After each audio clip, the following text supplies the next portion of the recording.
It all began with a photograph, a blurred image printed on thin Soviet paper, its corners bent, edges rough as if torn from an album by an unsteady hand. The picture showed a little girl, no older than 3. Her hair was light, her skin pale to the point of transparency. There was something odd about her gaze, not the innocence of childhood, but a kind of stillness, as though she was looking not at the world, but through it. On the back, written in uneven blue ink, were just 2 things: a word, Pripyat, and a date, 1988. By that time, the name Chernobyl had already become legend. It wasn't merely a place or a tragedy anymore. It was a word heavy with invisible weight. In the Soviet Union, it was spoken rarely, and when it was, it came out as a whisper, a warning, a curse. To most, it was a story already closed. The dead were buried, the zone sealed, and the state had moved on. But beneath that surface of silence, the story refused to end. There were rumors of soldiers who never returned, of animals that glowed faintly at night, of houses where clocks still ticked though no one lived inside. Most of it was dismissed as folklore, the way people make sense of fear. And yet, one rumor was different. It wasn't about ghosts or radiation, but about something living, something that shouldn't have been possible. They said a child was born in the zone, a living baby delivered days after the explosion, when the radiation was at its peak. No records, no witnesses, only fragments of talk between medics, caught and passed like contraband. The nurses swore it happened, one whispered line read in a samizdat pamphlet. A girl, born breathing, her cry louder than the sirens. Officially, it was absurd. Soviet documents stated flatly, no viable births recorded within the exclusion zone following April the 26th, year 1986. But the underground press, the secret typists and truth chasers, kept the legend alive. The story grew with every retelling, that the mother was an evacuee who refused to leave, that the birth took place in the basement of the hospital under the Red Cross of Pripyat, that soldiers were ordered to destroy the records, and in one version the baby was taken away. By whom, no one knew. 5 years later, the photograph appeared. No one knew who took it or how it left the zone, but to those who saw it, it felt like proof. The impossible child had survived. That was what brought Catherine Rose, an American journalist, to Ukraine in the spring of 1991. The Cold War was dying, the Iron Curtain had cracks, and Western media were hungry for what lay behind them, the stories of silence. Catherine worked for Time Horizon, a magazine known for its sober tone, its love of facts, its dislike of myths. She was not a romantic, nor a believer in urban legends. But when the anonymous envelope arrived at her desk, she couldn't look away. The photograph came with a single line, typed on an old machine. Find her before they erase her again. She flew to Kiev 2 weeks later. The city was gray, tense, as though still bracing for an aftershock. The winter had only just released its grip, and the Dnipro carried sheets of ice that moved like broken glass. She stayed at the Moskva Hotel, a concrete block that smelled faintly of cigarettes and mildew.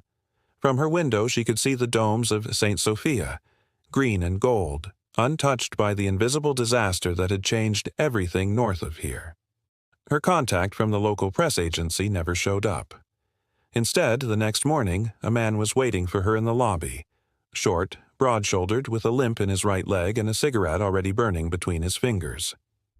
His name was Alexei, a former liquidator. His badge from 1986 still hung on his jacket, the metal dull with rust. When she showed him the photograph, he stared at it for a long time, his thumb trembling slightly. If this was taken where I think it was, he said finally, the girl would be 5 now, but you won't find her. There are no children in Pripyat. Then, after a long pause, still, I'll take you there. They left the next day. The road to the zone wound through empty fields and small villages, their streets half abandoned. Laundry still hung on lines where no one lived. An old woman sat by a gate, watching their car pass, her face calm, unreadable. "The returnees," Alexei said quietly. "Some came back after the evacuation. Couldn't live anywhere else. They grow vegetables, keep chickens.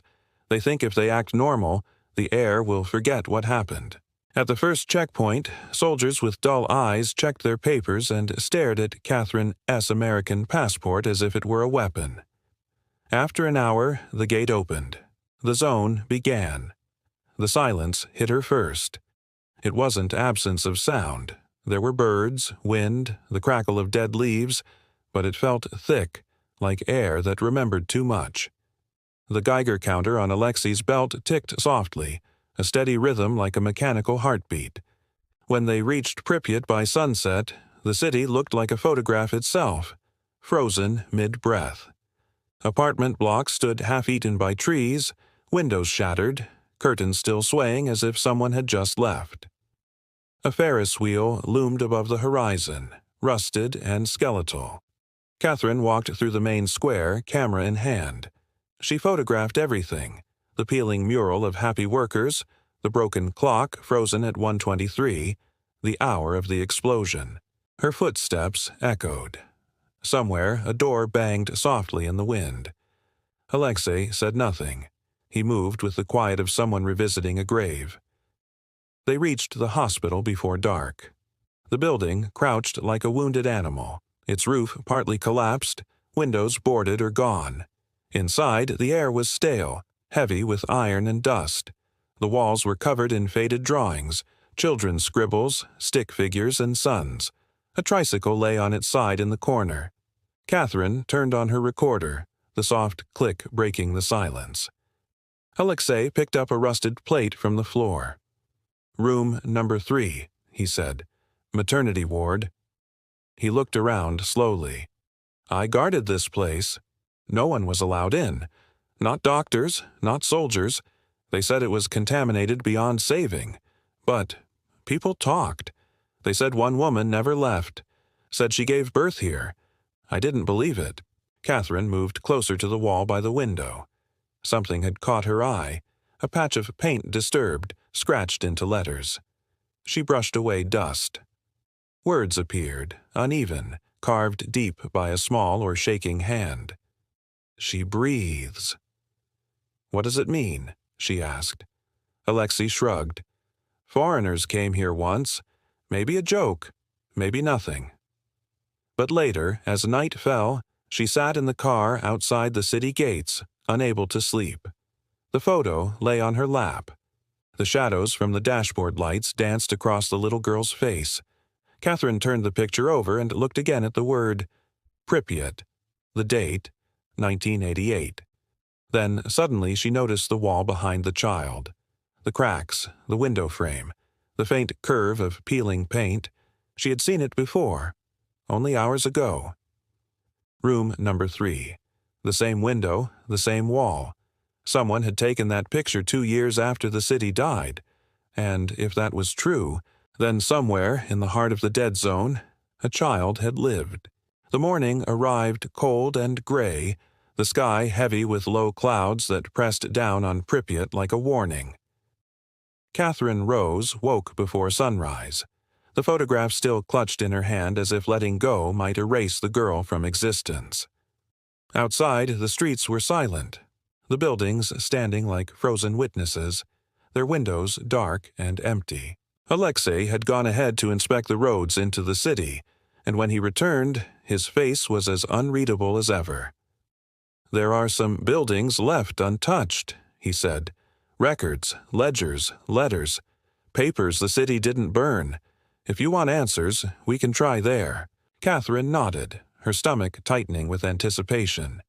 The hospital archives they approached were small, half collapsed, their facades marked by decades of neglect. Sunlight struggled through the broken windows, making patterns of dust and decay on the floor.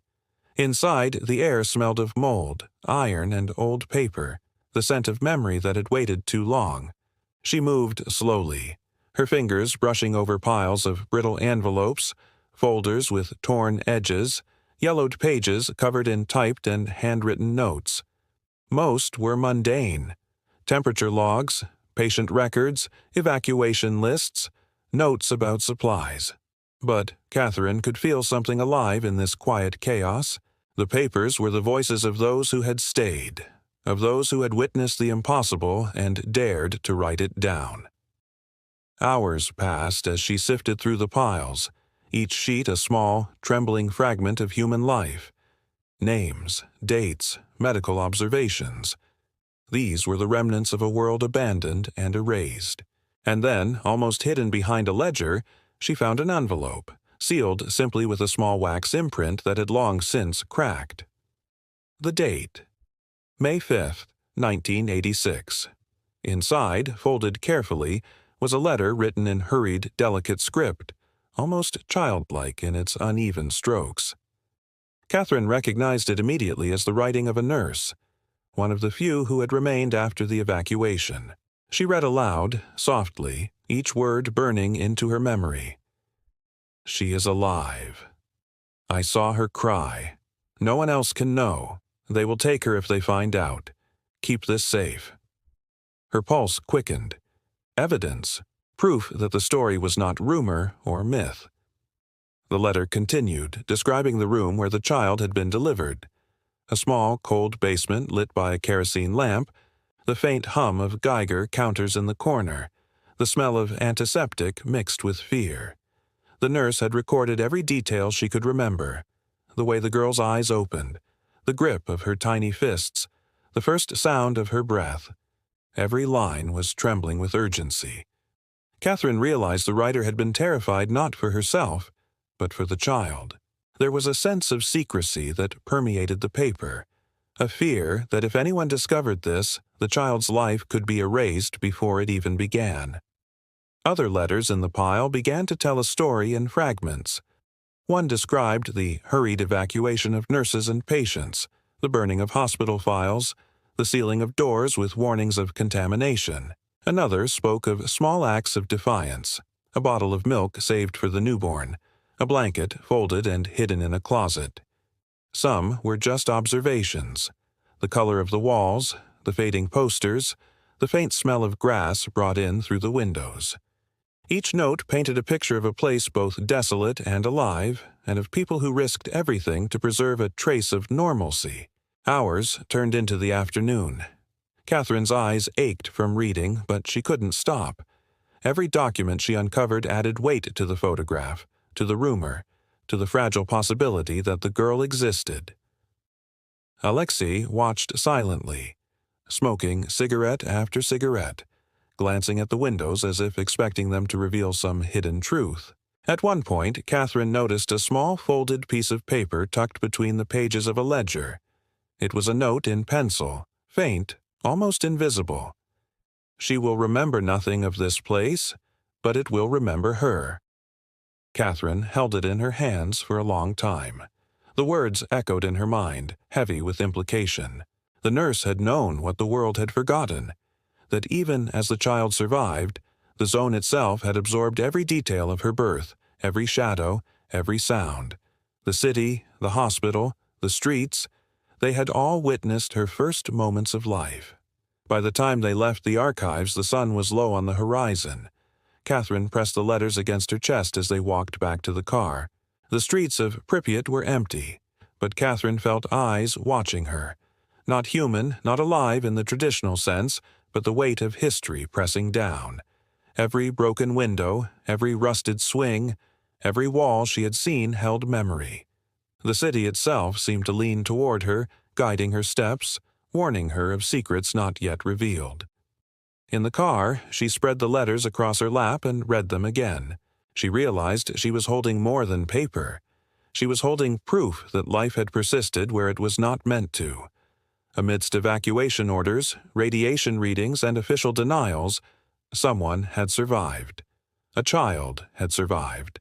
And her existence defied every expectation, every law, every record.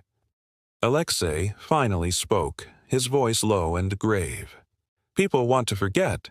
They build fences, burn records, destroy everything. But some things cannot be erased. The zone remembers. And if you are going to find her, you must be faster than the silence.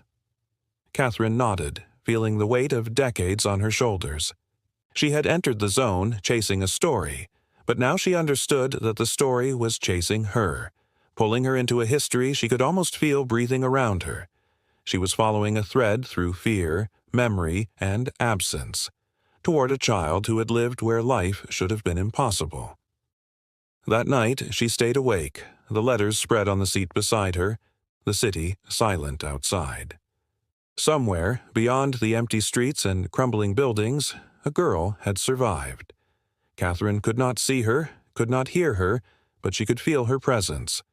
The child was a living echo, a proof of survival against everything the world had tried to erase. And Catherine knew, without doubt, that this investigation was no longer about news or publication. It was about truth. And some truths, she realized, demanded to be followed no matter the cost. The morning arrived with a peculiar stillness, a quiet that felt heavier than any silence Catherine had known. The zone was gray and cold, yet alive in its own way, not with human movement, but with memory, with the echoes of lives that had once filled these streets. Catherine Rose had slept little. The letters pressed against her chest all night, and the photograph of the girl seemed almost to pulse under her hand, as if reminding her that this was no ordinary story. Alexei joined her at dawn, and together they drove slowly along the cracked streets of Pripyat. Grass had begun to reclaim the roads, pushing through asphalt like stubborn survivors. Every building they passed seemed to breathe history. Broken windows reflected pale sunlight, rusted balconies leaned precariously, and the Ferris wheel at the edge of the city loomed, skeletal and immovable.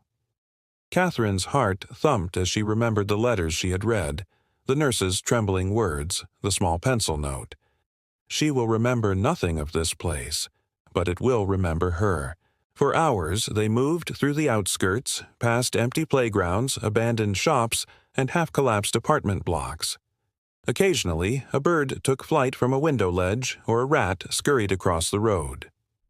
Catherine felt a strange intimacy with these ruins, as though the city itself was observing them, aware of their search, yet holding back its secrets. Each step deeper into Pripyat was a step closer to something impossible. Alexei spoke little, but his eyes scanned every corner.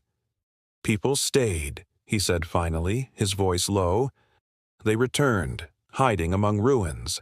They survived by not being seen. If she's alive, they know. They protect her as carefully as the city protects its secrets." Catherine's pulse quickened. This was no longer a hunt for stories or documents. This was a search for life itself, a fragile existence hidden in plain sight. She glanced at the photograph again. The girl in it seemed impossibly small, yet fully aware of the camera's gaze. Could this same child still be here, in the zone, somewhere in these ruins? Hours passed. They walked among the skeletal buildings, their boots crunching over glass and gravel. At the edge of a narrow street, Catherine noticed a small wooden toy. A horse, chipped and worn, half buried in dust. It was a quiet reminder that children had lived here, or perhaps still did. She crouched to examine it, feeling the weight of absence pressing on her chest. Finally, Alexei stopped before a small, weathered house at the end of the street. The paint was peeling, the roof patched with metal sheets, smoke faintly curling from the chimney. He looked back at Catherine and gave a slight nod. "This is one of the returnees' homes. If she is alive, she could be here." The moment was heavy with tension. Catherine's hands trembled slightly as she approached the door, her mind racing. What if it was a mistake? What if the girl was gone, or worse, frightened or unrecognizable? Alexei knocked softly. Silence. He knocked again, louder, and the door creaked open. A woman appeared, her face lined with age, her eyes cautious yet curious. Behind her, a small figure peeked from the shadows. The girl. Catherine froze. She had imagined this moment countless times, but now it was real. The child stepped forward slowly, hands clasped, eyes wide. Pale hair framed her small face, and she moved with quiet, deliberate caution. The woman, the guardian, spoke softly in Ukrainian, and Alexei translated.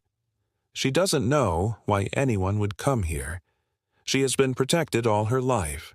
The letters, they were kept safe. She never saw them. Catherine felt a rush of both relief and awe. The girl was real. She had survived where no one had expected life to endure. The letters, the photograph, the rumors, they were all fragments leading to this moment. And yet the child before her was more than a symbol or story. She was alive, alert, and fully herself.